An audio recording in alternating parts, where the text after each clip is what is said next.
Students, आज हम मोल को डिफ़ाइन करेंगे, मोलर मास को डिफ़ाइन करेंगे और इनको एक्सप्लेन करेंगे। इनकी डिफरेंस है वो हम बयान करेंगे।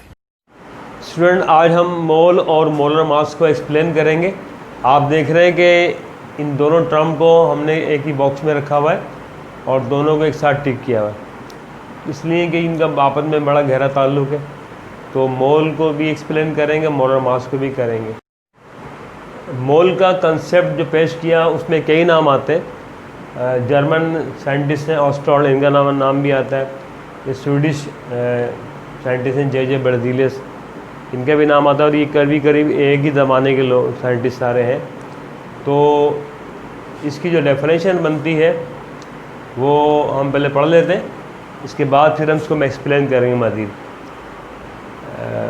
सबसे पहले मोल की पढ़ते हैं, इसके बाद फिर मोलर मास की पढ़ेंगे। The molecular mass, formula mass and atomic mass when expressed in grams, it is called 1 mole of that substance.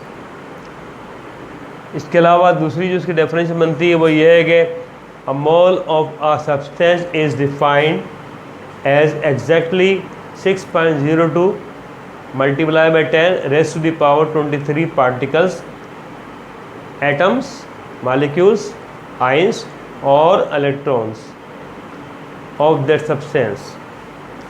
तो ये दो डेफिनेशन है, तो इसी के मुताबिक इसको हम एक्सप्लेन भी करेंगे। एक्चुअली मोल जो है ये एक यूनिट है और ये ऐसी सब्सटेंस को मेजर करने के लिए इस्तेमाल किया जाता है जिसकी जो साइज़ है वो बहुत छोटा हो लेकिन क्वांटिटी ज़्यादा हो। जैसे हमने मिसाल दी आपको एटम्स, मॉलिक्यूल्स, आइंस, इलेक्ट्रॉन्स। ज़ाहिर बात है साइज़ में ये बहुत छोटे होते हैं और ये इनकी क्वांटिटी ज़्यादा होती है। तो मोल जो है एक यूनिट है और हमारे एसआई यूनिट जो 7 बेसिक यूनिट है इसमें शामिल ही है। तो इसको हम मेजरमेंट के लिए किसी भी सब्सटेंस जो कि हम लैब में इस्तेमाल करते हैं उसको उसकी क्वांटिटी को मेजर करने के लिए हम मोल को इस्तेमाल करते हैं। स्टूडेंट, आप यहाँ एक वर्ड लिखा हुआ देख रहे हैं, स्टोइकियोमेट्री। ये एक्चुअली एक टर्म है जो कि इस्तेमाल की जाती है लैब में। जो हम मुख्तलिफ़ प्रोडक्ट बनाते हैं, मुख्तलिफ़ केमिकल को आपस में रिएक्ट कराते हैं, तो ख़ास प्रिसाइज मकदार में उनकी हम क्वांटिटी लेते हैं और उससे बनने वाली प्रोडक्ट को फिर हम मेजर करते हैं कितनी कौन से प्रोडक्ट बनी है। ये पूरी कैलकुलेशन जो है वो स्टोइकियोमेट्री कहलाती है। तो इसके अंदर हम मोल को और मोलर मास को बहुत ज़्यादा अहमियत देते हैं और उसी की मदद से फिर हम सारे ये कैलकुलेशन करते हैं। तो हम हमने जो यहाँ पढ़ी थी इसकी डेफिनेशन, अब उसकी एक्सप्लेनेशन की तरफ हम आते हैं। तो आप ये देख रहे हैं कि इसमें लिखा हुआ है कि मोलर मास हो, चाहे फार्मूला मास हो, चाहे एटॉमिक मास हो, अगर उसको हम बजाय एटॉमिक मास यूनिट में लेने के उसको हम एटॉमिक मास यूनिट में ना लें, बल्कि हम उसको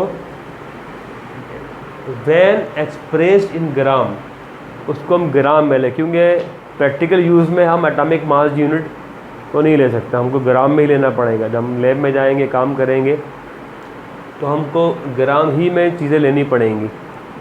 तो हमें फिर इसको मोल का नाम देना पड़ेगा कि कोई भी मास, मॉलिक्यूलर मास हो, फार्मूला मास हो, एटॉमिक मास हो, उसको बजाय एटॉमिक मास यूनिट में मेंशन करने के या लेने के हम उसको ग्राम में जब लेंगे तो वो फिर मोल में मोल कहलाएगा। एक एग्जाम्पल हम लेते हैं, उस एग्जाम्पल की मदद से बड़ा क्लियर हो जाएगा, ये मोल को डिफ़ाइन करना समझ जाएंगे फ़ौरन। मॉलिक्यूलर मास ऑफ H2O यानी वाटर, वो आप जानते हैं, हमने पिछले टॉपिक में इसको कैलकुलेट भी किया था, 18 एटॉमिक मास यूनिट। गोया के मॉलिक्यूलर मास को हम जब भी लिखेंगे तो एटॉमिक मास यूनिट के अंदर लिखेंगे। तो अब यहाँ पर हम देखते हैं कि 1 मोल ऑफ वाटर, जब इसको हम 18 ग्राम में लेंगे बजाय एटॉमिक मास यूनिट के, तो फिर ये 1 मोल ऑफ वाटर कहलाएगा। यानी इसी एटॉमिक मास यूनिट के बजाय हमने इसको ग्राम में कन्वर्ट कर दिया, तो ये वाटर का 1 मोल हो गया।